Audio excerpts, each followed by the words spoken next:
Oo, may ilang talata sa aklat ni Job na nauunawaan ng mga Kristiyano bilang tumutukoy o nagbibigay ng larawan tungkol kay Jesus, lalo na tungkol sa manunubos, pagkabuhay na mag-uli at huling paghahayag.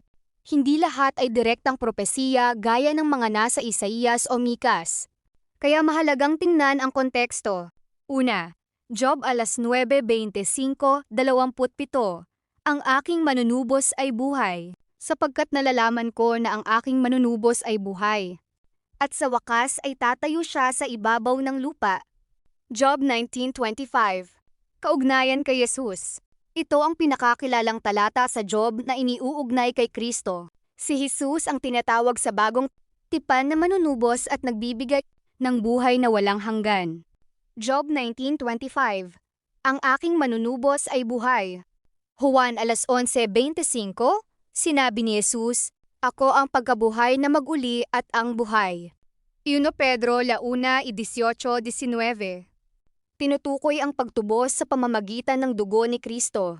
Apokalipsis 1:17-18. Si Kristo ay namatay ngunit nabubuhay magpakailanman. Pangalawa, Job 19:26. Makikita ang Diyos. At pagkatapos na malipol ang aking balat, gayon may sa aking laman ay makikita ko ang Diyos.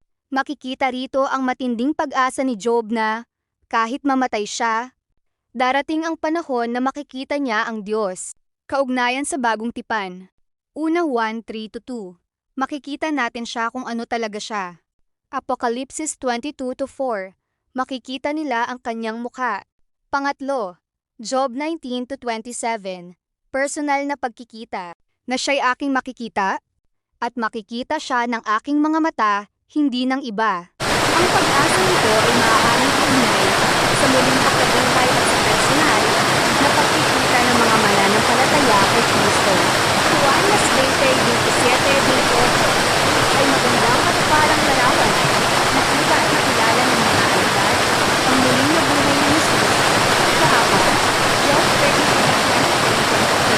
Isang tagapamagitan na manunubos. Kung mayroon sa kanya isang anghel na tagapamagitan, isa sa 1,000 upang ipahayag sa tao ang kanyang kapaligiran. Kung siya'y maawa sa kanya at magsabi, iligtasin siya sa pagbabasa kita. Nakasumpok ako ng pagtubos. Hindi ito takasang sinasabi tungkol kay Jesus, ngunit napakahalaga ng tema nito, tagapamagitan. Pantubos plus pagliligtas mula sa kamatayan. Sa bagong tipan, 1 Timoteo 2:5-6.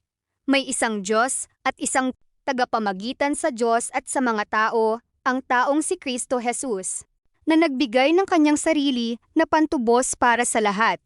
Marcos 10:45. Dumating si Jesus upang ibigay ang kanyang buhay bilang pantubos para sa marami. Pinakamalinaw na mensahe ng Job tungkol kay Jesus. Job 19:25. Ang aking manunubos ay buhay.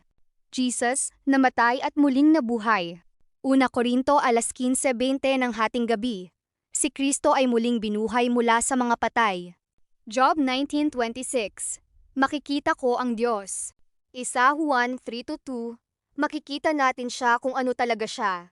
Kaya kung gagawa tayo ng listahan ng mga pahiwatig propesiya tungkol kay Jesus mula Genesis hanggang Malakiyas, ang Job 19:25-27 ay isa sa pinakamahalagang isama, lalo na dahil sa tema ng buhay na manunubos at pag-asa sa pagkabuhay na mag-uli.